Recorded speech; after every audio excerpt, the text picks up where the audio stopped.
ಪರಶುರಾಮ್ಗೆ ಸ್ವಾಗತವನ್ನು ಕೋರ್ತೀನಿ.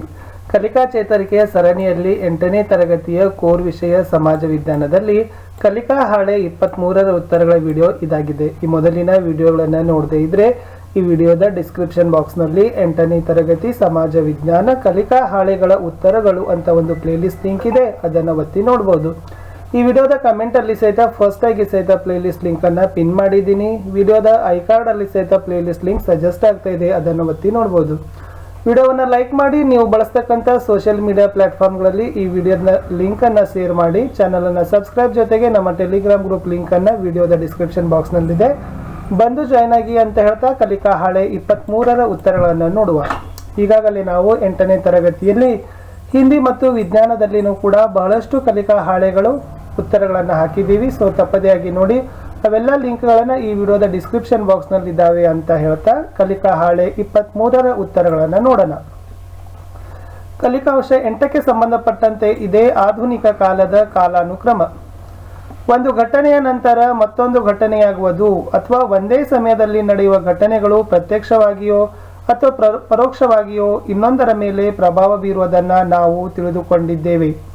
ಆದರೆ ಒಂದು ಘಟನೆ ಜರುಗಲು ಹಲವಾರು ಕಾರಣಗಳಿರ್ತವೆ. ಆ ಕಾರಣಗಳನ್ನು ಅರ್ಥ ಮಾಡಿಕೊಳ್ಳದೆ ಹೋದರೆ ಮಾಹಿತಿ ಅಪೂರ್ಣ ಆಗ್ತದ. ಈ ಘಟನೆ ಸಂಪೂರ್ಣ ಅರ್ಥ ಮಾಡಿಕೊಳ್ಳಲು ಸಹಿತ ಕಷ್ಟ. ಒಂದು ಘಟನೆ ಇನ್ನೊಂದು ಘಟನೆ ಜರುಗಲು ಕಾರಣ ಆಗ್ತದ. ನಾವು ಯಾವುದೇ ಕಾಲದ ಇತಿಹಾಸ ಅರ್ಥ ಮಾಡಿಕೊಳ್ಬೇಕಾದ್ರೆ ಆಯಾ ಕಾಲದ ಘಟನೆಗಳ ಪರಸ್ಪರ ಸಂಬಂಧ ಅರ್ಥ ಮಾಡಿಕೊಂಡಾಗ ಮಾತ್ರ ನಿಜವಾಗಿರ್ತಕ್ಕಂಥ ಇತಿಹಾಸ ಅರಿಲಿಕ್ಕೆ ಸಾಧ್ಯ ಅಂತಕ್ಕಂಥದ್ದು. ಅದಕ್ಕೆ ಸಂಬಂಧಪಟ್ಟಂತೆ ಕಲಿಕಾ ಫಲ ಇದೆ, ಆಧುನಿಕ ಕಾಲದ ಘಟನಾವಳಿಗಳ ಕಾಲಾನುಕ್ರಮದ ಬಗ್ಗೆ ತಿಳಿತಕ್ಕಂಥದ್ದು. ಎಸ್, ಬ್ರಿಟಿಷ್ ಭಾರತದಲ್ಲಿ ಜರುಗಿರ್ತಕ್ಕಂಥ ಪ್ರಮುಖ ಘಟನೆಗಳಿದಾವೆ. ಅವುಗಳು ಯಾವುವು ಅಂತ ನೋಡೋಣ. ವಾಸ್ಕೋಡಿಗಾಮ ಕಲ್ಲಿಕೋಟೆ ಬಂದರಿಗೆ ಬಂದಿದ್ದು 1498, ಪ್ಲಾಸಿ ಕದನ ಘಟಿಸಿದ್ದು 1757, ಬಕ್ಸಾರ್ ಕಾಳಗ ಆಗಿದ್ದು 1764. ಎಸ್, 4ನೇ ಆಂಗ್ಲೋ ಮೈಸೂರು ಯುದ್ಧ ನಡೆದಿರ್ತಕ್ಕಂಥದ್ದು 1799. 3ನೇ ಆಂಗ್ಲೋ ಮರಾಠ ಯುದ್ಧ ನಡೆದಿರೋದು 1818ರಿಂದ 1819. 3ನೇ ಆಂಗ್ಲೋ ಸಿಖ್ ಯುದ್ಧ ನಡೆದಿದ್ದು 1849. ಪ್ರಥಮ ಸ್ವಾತಂತ್ರ್ಯ ಸಂಗ್ರಾಮ ನಡೆದಿದ್ದು 1857. ಕಂಪನಿ ಸರ್ಕಾರದ ಬದಲು ಬ್ರಿಟಿಷ್ ಸರ್ಕಾರದ ನೇರ ಆಡಳಿತದ ಆರಂಭ ಆಗಿರ್ತಕ್ಕಂಥದ್ದು 1858. ರಾಷ್ಟ್ರೀಯ ಕಾಂಗ್ರೆಸ್ನ ಸ್ಥಾಪನೆ ಆದಿದ್ದು 1885. ಬಂಗಾಳದ ವಿಭಜನೆ 1905. ಮಾಂಟೆಗೋ ಚೇಮ್ಸ್ಫರ್ಡ್ ಸುಧಾರಣೆ 1909. ಭಾರತಕ್ಕೆ ಗಾಂಧೀಜಿ ಬಂದದ್ದು 1916. ಚಂಪಾರಣ್ಯ ಸತ್ಯಾಗ್ರಹ ನಡೆದಿರ್ತಕ್ಕಂಥದ್ದು 1918. ಮಿಂಟೋ ಮಾರ್ಲೆ ಸುಧಾರಣೆಗಳು 1919. ಅಸಹಕಾರ ಚಳವಳಿ 1920. ಲಾಹೋರ್ ಕಾಂಗ್ರೆಸ್ ಅಧಿವೇಶನ 1930. ಕಾನೂನು ಭಂಗ ಚಳವಳಿ 1930. ಭಾರತ ಸರ್ಕಾರದ ಕಾಯ್ದೆ 1935. ಭಾರತ ಬಿಟ್ಟು ತೊಲಗಿ ಚಳವಳಿ 1942. ಭಾರತ ಸಂವಿಧಾನ ರಚನಾ ಸಮಿತಿ 1946. ಭಾರತ ಪಾಕಿಸ್ತಾನ ವಿಭಜನೆ 1947.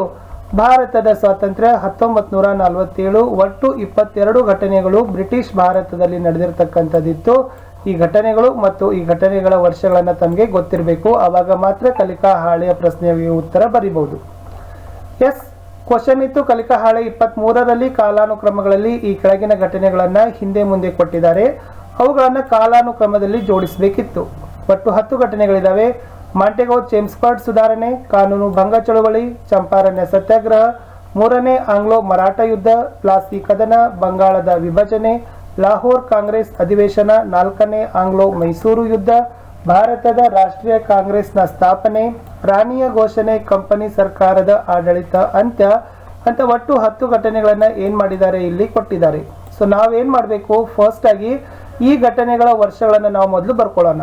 ಎಸ್, ನೋಡೋಣ. ಘಟನೆಗಳು: ಮಾಂಟೆಗೋ ಚೇಮ್ಸ್ಫರ್ಡ್ 1909, ಕಾನೂನು ಭಂಗ ಚಳವಳಿ 1930, ಚಂಪಾರಣ್ಯ ಸತ್ಯಾಗ್ರಹ 1918, 3ನೇ ಆಂಗ್ಲೋ ಮರಾಠ ಯುದ್ಧ 1918, ಪ್ಲಾಸಿ ಕದನ 1757, ಬಂಗಾಳದ ವಿಭಜನೆ 1905, ಲಾಹೋರ್ ಕಾಂಗ್ರೆಸ್ ಅಧಿವೇಶನ 1930, 4ನೇ ಆಂಗ್ಲೋ ಮೈಸೂರು ಯುದ್ಧ 1799, ಭಾರತದ ರಾಷ್ಟ್ರೀಯ ಕಾಂಗ್ರೆಸ್ ಸ್ಥಾಪನೆ 1885, ರಾಣಿ ಘೋಷಣೆ, ಕಂಪನಿ ಸರ್ಕಾರದ ಆಡಳಿತ ಅಂತ್ಯ 1858 ಅಂತಕ್ಕಂಥದ್ದು ಏನಿತ್ತಪ್ಪ ಅಂತಂದ್ರೆ ಸೊ ಒಟ್ಟಿನಲ್ಲಿ 10 ಘಟನೆಗಳನ್ನ ನಾವು ಫಸ್ಟ್ ಏನ್ ಮಾಡಿದೀವಿ, ಇಸ್ವಿಗಳನ್ನ ಬರ್ಕೊಂಡಿವಿ. ಓಕೆ, ಈಗ ಇವೇ ಇಸ್ವಿಗಳನ್ನ ನಾವು ಏನ್ ಮಾಡ್ಬೇಕಾಗ್ತದಪ್ಪ ಅಂತಂದ್ರೆ ಏರಿಕೆ ಕ್ರಮದಲ್ಲಿ ಜೋಡಿಸ್ತಾ ಹೋಗ್ಬೇಕು.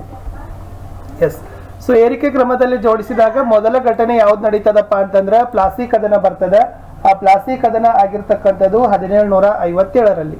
ಇದಾದ ನಂತರ ಎರಡನೇ ಘಟನೆ ಸಂಭವಿಸಿರ್ತಕ್ಕಂಥದ್ದು 4ನೇ ಆಂಗ್ಲೋ ಮೈಸೂರು ಯುದ್ಧ 1799. ಮೂರನೇ ಆಂಗ್ಲೋ ಮರಾಠ ಯುದ್ಧ 1818. ರಾಣಿಯ ಘೋಷಣೆ 1858. ಭಾರತ ರಾಷ್ಟ್ರೀಯ ಕಾಂಗ್ರೆಸ್ ಸ್ಥಾಪನೆ 1885. ಬಂಗಾಳದ ವಿಭಜನೆ 1905. ಮಾಂಟೆಗೋ ಚೇಮ್ಸ್ಫರ್ಡ್ ಸುಧಾರಣೆ 1909. ಚಂಪಾರಣ್ಯ ಸತ್ಯಾಗ್ರಹ 1918. ಲಾಹೋರ್ ಕಾಂಗ್ರೆಸ್ ಅಧಿವೇಶನ 1930. ಕಾನೂನು ಭಂಗ ಚಳವಳಿ 1930. ಈ ತರ ಏನ್ ಮಾಡ್ಬೇಕಪ್ಪ ಅಂದ್ರೆ ಘಟನೆಗಳನ್ನ ಏರಿಕೆ ಕ್ರಮದಲ್ಲಿ ಜೋಡಿಸ್ತಾ ಹೋಗ್ಬೇಕು. ಸೊ ಅವಾಗ ಏನಾಗ್ತದಪ್ಪ ಅಂತಂದ್ರೆ ಕಾಲಾನುಕ್ರಮ ಪ್ರಶ್ನೆಗೆ ಸರಿಯಾಗಿರ್ತಕ್ಕಂಥ ಉತ್ತರ ಆಗ್ತದ. ಇಷ್ಟೇ ಇತ್ತು ಈ ಒಂದು ಕಲಿಕಾ ಹಾಳೆಯಲ್ಲಿ ಘಟನೆಗಳನ್ನ ತಾವೇನ್ ಮಾಡ್ಬೇಕಾಗಿತ್ತಪ್ಪ ಅಂದ್ರೆ ಕಾಲಾನುಕ್ರಮದಲ್ಲಿ ಜೋಡಿಸಬೇಕಾಗಿತ್ತು. ಸೊ ಹೋಪ್ ವಿಡಿಯೋ ಇಷ್ಟ ಆಗಿದೆ ಅಂತ ಅನ್ಕೊಂಡಿದ್ದೀನಿ. ವಿಡಿಯೋ ಇಷ್ಟ ಆದ್ರೆ ಒಂದು ಲೈಕ್ ಮಾಡಿ, ನಿಮ್ಮ ಫ್ರೆಂಡ್ ಸರ್ಕಲ್ಗೆ ತಾವುಗಳು ಶೇರ್ ಮಾಡಲು ಮರೆಯಬಾರದು. ಅಷ್ಟಲ್ಲದೆ ನಾವುಗಳು 8ನೇ ತರಗತಿಯಲ್ಲಿ ಹಿಂದಿ ಮತ್ತು ವಿಜ್ಞಾನದಲ್ಲಿ ಸಂಬಂಧಪಟ್ಟಂತೆ ಕೂಡ ವಿಡಿಯೋಗಳನ್ನು ಹಾಕ್ತಾ ಇದ್ದೀವಿ. ನಿಮ್ಮ ಎಲ್ಲ ವ್ಯೂಸ್ಗಳಿಗೆ ನಾವು ಬಿಗ್ ಥ್ಯಾಂಕ್ಸ್ ಅನ್ನ ಹೇಳ್ತೀವಿ. ಯಾಕಂದ್ರೆ ವ್ಯೂಸ್ಗಳು ತುಂಬಾನೇ ಬರ್ತಾವೆ ನಮಗೆ ಡೈಲಿ, ಬಟ್ ಸಬ್ಸ್ಕ್ರೈಬ್ಗಳು ಬರೋದಿಲ್ಲ, ಲೈಕ್ಗಳು ಆಗೋದಿಲ್ಲ. ಅದು ಒಂದು ಮಾತ್ರ ನಮಗೆ ದುಃಖದ ವಿಷಯ. ಸೊ ವಿಡಿಯೋವನ್ನ 1000 ವ್ಯೂಸ್ ದಾಟಿದ ಮೇಲೆ ನಾವೇನ್ ಮಾಡ್ತೀವಿ, ಮುಂದಿನ ಪಾರ್ಟ್ ಅನ್ನ ತಗೊಳ್ತೀವಿ. ಸೊ ಅದಕ್ಕಾಗಿ ಬಹಳ ಸ್ಟೂಡೆಂಟ್ಸ್ ಗಳು ಕಮೆಂಟ್ ಮಾಡ್ತಾರೆ 21 ಹಾಕಿ, 22 ಹಾಕಿ, 23ನೇದು ಕೊಡಿ ಅಂತ. ಬಟ್ ನಮ್ಮಲ್ಲಿ ಏನಿದೆ ಅಂತಂದ್ರೆ, ಸೊ ನಾವುಗಳು ಕಂಟೆಂಟ್ ಅನ್ನ ರೆಡಿ ಮಾಡುವಾಗ ಏನ್ ಮಾಡ್ತಾರಂದ್ರೆ, ಆ ವಿಡಿಯೋ 1000 ವ್ಯೂಸ್ ಗಳನ್ನ ಕೊಟ್ಟಿದ್ದೆ ಆದ್ರೆ ನೆಕ್ಸ್ಟ್ ಪಾರ್ಟ್ ಏನ್ ಮಾಡ್ತಾರಪ್ಪ ಅಂದ್ರೆ ರೆಕಾರ್ಡ್ಗೆ ತಗೊಳ್ತಾರೆ. ಸೊ ಅದಕ್ಕಾಗಿ ನೀವು ಹೆಚ್ಚು ವ್ಯೂಸ್ ಗಳನ್ನ ಕೊಡಬೇಕು. ಸೊ ದಟ್ ಪರ್ಪಸ್ ಏನಪ್ಪಾ ಅಂತಂದ್ರೆ ಈ ವಿಡಿಯೋದ ಲಿಂಕ್ ಅನ್ನ ನೀವು ಶೇರ್ ಮಾಡಬೇಕು. ಹೆಚ್ಚು ನೋಡಿದಷ್ಟು ಏನಾಗ್ತದೆ, ವ್ಯೂಸ್ ಹೆಚ್ಚಾಗ್ತವೆ. ಅವಾಗ ನೆಕ್ಸ್ಟ್ ಪಾರ್ಟ್ ಹಾಕ್ಲಿಕ್ಕೆ ನಮ್ಗೆ ಏನಾಗ್ತದಪ್ಪ ಅಂದ್ರೆ ಮೋಟಿವೇಟೆಡ್ ಆಗ್ತದೆ, ನಮ್ಗೆ ಸ್ವಲ್ಪ ಇನ್ಸ್ಪೈರ್ ಸಿಗ್ತದ. ಇಷ್ಟ ಹೇಳ್ತಾ ನಿಮ್ಮೆಲ್ಲ ವ್ಯೂಸ್ಗಳಿಗೆ, ಸಬ್ಸ್ಕ್ರಿಪ್ಷನ್ಗಳಿಗೆ ಥ್ಯಾಂಕ್ಸ್. ಈ ಸಪೋರ್ಟ್ ಇನ್ನಷ್ಟು ಮುಂದೆ ಹೀಗೆ ಇರಬೇಕು ಅಂತಕ್ಕಂಥ ಆಸೆ ಮತ್ತು ಒಂದು ವಿನಂತಿನೂ ಕೂಡ ನಿಮ್ಮ ಮುಂದೆ ಇಡ್ತಾ ಇದ್ದೀವಿ. ಸೊ ವಿಡಿಯೋ ಇಷ್ಟ ಆಗಿದೆ ಅಂತ ಅನ್ಕೊಂಡಿದ್ದೀನಿ. ಒಂದು ಲೈಕ್ ಅನ್ನ ಒತ್ತಿ, ಕಮೆಂಟ್ ಅನ್ನ ಮಾಡಬಹುದು ಸಂದೇಹಗಳಿದ್ರೆ. ಸೊ ಸಿಗುವ ಮತ್ತೆ ಕಲಿಕಾ ಹಾಳೆ 24ರ ವಿಡಿಯೋದಲ್ಲಿ. ಮುಂದೆ ಯಾವ ವಿಡಿಯೋ ಅಂತ ತಮಗೆ ಗೊತ್ತಾಗಬೇಕಾದ್ರೆ ಚಾನಲ್ ವಿಡಿಯೋ ಟ್ಯಾಬ್ಗೆ ಹೋಗಬೇಕು. ಅಲ್ಲಿ ಮೇಲೆ ಒಂದು ವಿಡಿಯೋ ಕಾಣುತ್ತೆ. ಆ ಥಂಬ್ನೇಲ್ ಮೂಲಕ ಯಾವ ತರಗತಿ, ವಿಷಯ, ಕಲಿಕಾಂಶ ನೆನಪಿನಲ್ಲಿ ಗೊತ್ತಾಗುತ್ತೆ. ಅದರ ಕೆಳಗಡೆ ದಿನಾಂಕ ಮತ್ತು ಸಮಯ ಇದೆ. ಆ ದಿನಾಂಕ ಸಮಯಕ್ಕೆ ಆ ವಿಡಿಯೋ ಏನಾಗ್ತದಪ್ಪ ಅಂದ್ರೆ ಹೋಸ್ಟ್ ಆಗ್ತದೆ. ಸೊ ಚಾನಲ್ ಅನ್ನ ಸಬ್ಸ್ಕ್ರೈಬ್ ಮಾಡಿದ್ರೆ ಸಾಕು, ನೋಟಿಫಿಕೇಶನ್ ಬರ್ತದೆ. ನಾವು ದಿನಕ್ಕೆ 2 ವಿಡಿಯೋಗಳನ್ನ ಅಪ್ಲೋಡ್ ಮಾಡ್ತಾನೆ ಇದ್ದೀವಿ. ಸಪೋರ್ಟ್ ಹೀಗೆ ಇರಲಿ. ಮತ್ತೆ ಸಿಗ್ತೀನಿ ಕಲಿಕಾ ಹಾಳೆ 24